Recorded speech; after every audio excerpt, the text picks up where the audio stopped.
Bonjour à toutes, bonjour à tous. Nous sommes aujourd'hui le 5 juillet 2021, soit 20 ans jour pour jour après la publication de l'arrêté portant création de l'Institut de la gestion publique et du développement économique, mieux connu sous le nom d'IGPDE.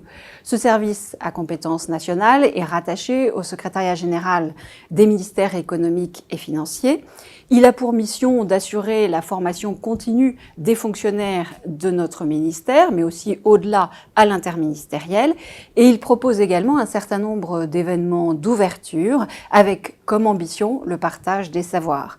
Virginie Madelin, bonjour. Vous êtes la directrice générale de l'IGPDE depuis janvier 2018.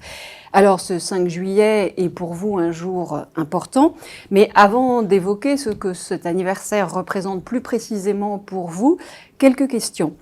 Tout d'abord, quelle était votre connaissance, voire votre expérience de l'IGPDE avant de le rejoindre en janvier 2018?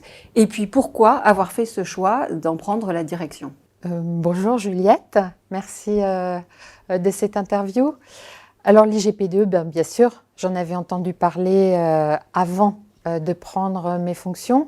Avant tout sur ces deux fonctions de formation, préparation au concours et formation continue. Et je l'avais même expérimenté puisque toute jeune attachée, j'avais fait une formation pour améliorer sa mémoire. Vous voyez, je m'en souviens encore. Ça a marché. Efficace. Efficace. Et puis plus sérieusement, en 2013, j'ai fait ce qu'on appelle le CHED, le cycle des hautes études pour le développement économique. Et j'ai été vraiment enthousiasmée par ce cycle qui donnait à voir une autre facette de l'IGPDE. Ensuite, alors pourquoi j'ai choisi ce poste dans la mesure où j'ai été nommée par la secrétaire générale de l'époque qui était Isabelle Braun-le-Maire?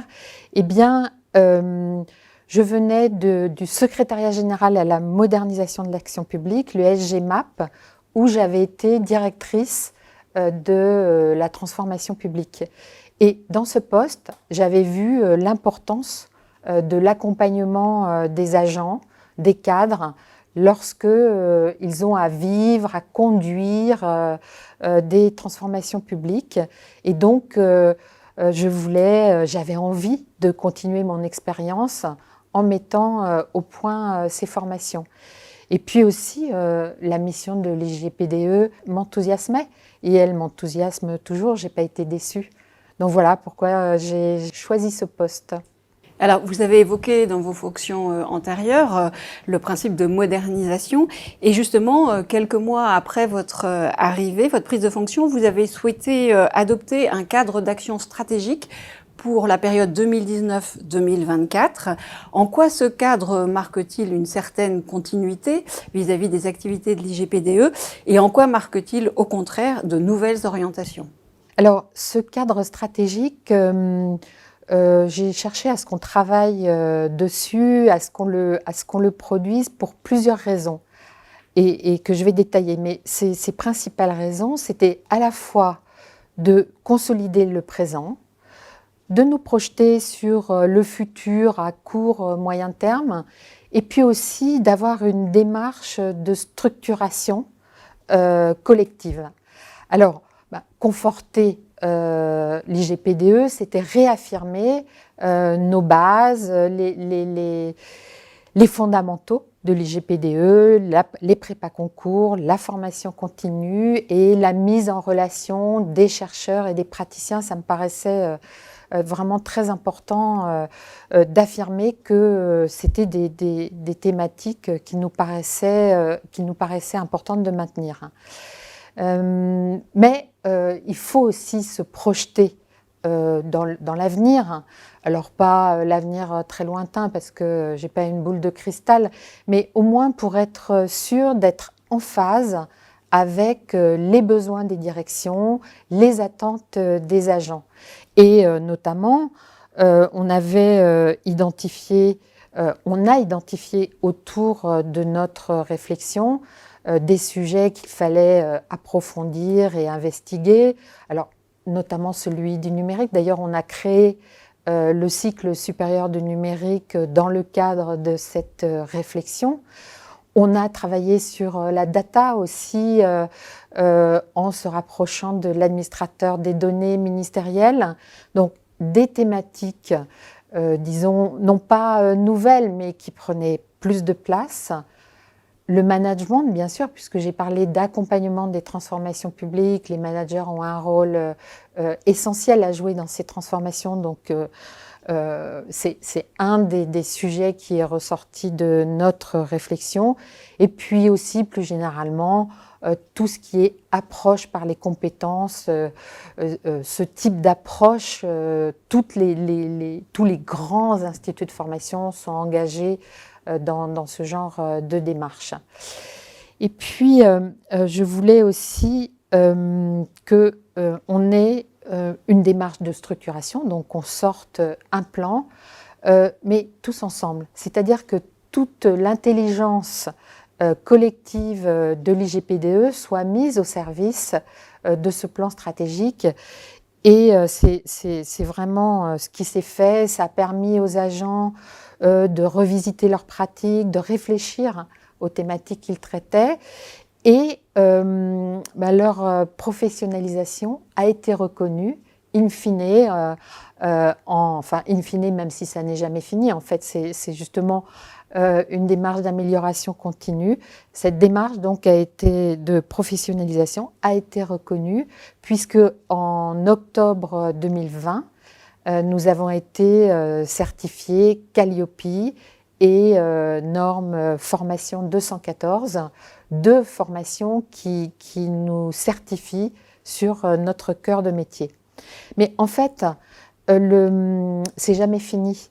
La réflexion stratégique. Vous voyez, par exemple, en ce moment, il y a le sujet de la réforme de la haute fonction publique avec des impacts directs sur l'IGPDE. Quelles vont être les préparations qu'il va falloir mettre en place pour les concours internes du futur Institut national des services publics, et puis plus généralement, comment on accompagne dans cette réforme les cadres dans leur mission par de la formation continue et au-delà. Toute cette réflexion stratégique, elle a été incarnée dans un projet collectif qui s'appelait « Dessine-moi l'IGPDE de demain ». Et alors, comme toutes les opérations à succès, elle a connu plusieurs saisons, saison 1, saison 2, saison 3, mais comme je viens de le dire, c'est pas fini, il y aura une saison 4 sans doute. Alors, durant ces 18 derniers mois, la pandémie a constitué à plus d'un titre un véritable défi pour l'IGPDE. Comment l'Institut s'est-il adapté à cette situation exceptionnelle ?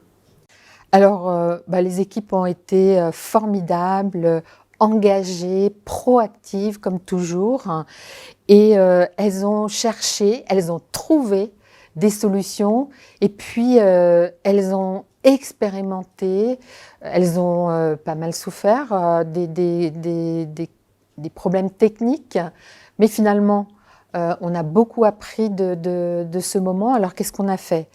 On a fait des classes virtuelles. On en faisait très peu avant, on en parlait. D'ailleurs, je crois que c'est vrai de tous les instituts de formation. On a fait des classes virtuelles, des conférences en ligne. Pour les prépas concours, on a fait des podcasts aussi, en plus du reste. Qu'est-ce qu'on a fait ? On a fait des conférences en ligne, j'ai dit, en décalé ou en direct. Et tout ça pendant que le personnel était en télétravail majoritairement ? Complètement, parce que pendant le premier confinement, l'IGPDE était même fermé. Donc tout le monde était à distance. Et du coup, pourquoi il est important, à vos yeux, de fêter ces 20 ans ? Alors, en fait, moi je trouve que célébrer un anniversaire, c'est célébrer nos réalisations collectives, c'est affirmer notre positionnement aussi, c'est une occasion en or. C'est intéressant aussi de regarder ce qui s'est passé pour bien construire l'avenir. Et puis, ça nous fait un petit peu de publicité. Et ça permet de montrer, avec les 20 ans qui sont écoulés, que le slogan des 20 ans de l'IGPDE, il est vraiment très adapté puisque c'est l'IGPDE vecteur de formation, accompagnateur de transformation.